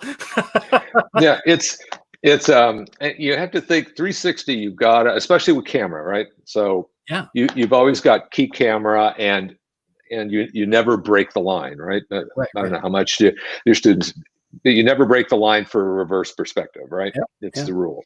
So I always sort of know where I am, but the audience, if I'm in 360 and I'm doing musical rounds, I'm going to typically do it from 2 or 4 sides, right? So that no matter where the camera goes, they're going to get that movement, because the movement is the point, right? Musically. In this case, this music was very interesting music. I had to listen to it for a while. And then, because the beat structure is very un-Western, un-Western, right? It's 3/5 parts. It's very weird. And so musically, it's interesting to, what am I going to do with that? That's the threefer, by the way. That makes sense, right? Right? Well, and yet you've got all the repeating motifs. So it just beautifully echoes what's going on in the music. And like I said, you wouldn't think of a track like that as being something typical pyrotechnic. It was very important culturally to the Azeri people, because that is their music culturally. They're one of the oldest communities on the planet. Baku, Azerbaijan. Who knew? Right. And I spent 3 months. I spent 3 months there, and I recommend it. It's a really cool place. But it's and how do you put yourself? There's another camera view, by the way, that is inside the stadium. We didn't do 360 for this or 3D for this, because the computing power gets crazy. Because I needed to show the video director, this is what it looks like in here, this is what it looks like out here, with a time code stamp, so he knows where to go. And I actually knew him on this show, and I trusted him to do. Otherwise, with a video director, there's a lot of money at stake. That's a lot of money splaying out over there. I'll make him sign it.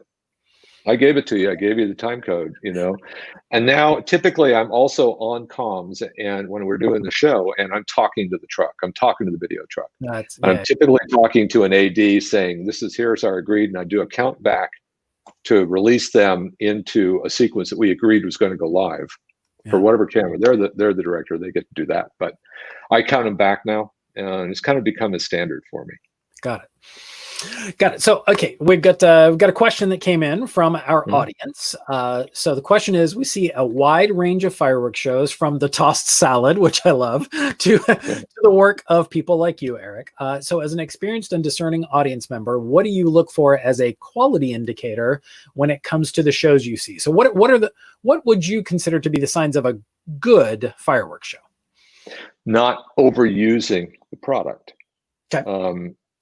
First thing, I've got a style that tends to be paleted monochromatically based on the music. I mean, you'd see me repeat looks because the music's repeating. Right? Who am I to rewrite, right? So, and if you treat stuff musically, I think you don't tend to overuse stuff. So if you're blamming away at stuff, There's times when you need a breath. There's times when the music needs a breath. The space between the notes. So if I'm looking at it and it's delicate and it's musical and there's times when there's nothing because there isn't any music, then I think that's a good job. Got it. All right. Well, I think with that, we're going to wrap this one. Eric, oh my gosh, I can't even thank you for taking the time. Thank you, Casey, and everybody. It's talk. I mean, first of all, awesome to see you and spend time with you, if not just only virtually. We're living digitally and we're working digitally these days, right? So yeah, thank you for joining us and for talking with our students and for our educators and giving people a little bit of a peek behind what it takes to do this sort of thing. Thank you so much. It's been my pleasure and my honor, and thank you so much for inviting. Thank you. I will see you soon, I'm sure. So for all of you guys out there, I hope you have a deeper understanding of what it takes to design and manufacture pyrotechnics, and a greater appreciation for the diligence and the safety required to work in a dangerous occupation. And beyond that, I also hope we've shown you that there are a myriad of ways to tell stories, and that it takes collaborators and experts of many different kinds to create these sorts of large-scale spectaculars. But most of all, I hope you enjoyed this peek behind the curtain into one of the most interesting, dynamic, and challenging backstage careers that you can probably consider pursuing. So that's all for this episode. Thanks to our students, Grace, Jack, Joseph, and Anna, and our educators, David, Jody, and Ray, and especially our guest, Eric Tucker. We really appreciate you all taking the time to join us here at the Tech Table.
Hey, it's Jason. If you like what you saw, take a second and subscribe. Don't forget to hit the bell and follow us on all social media. Thanks for watching.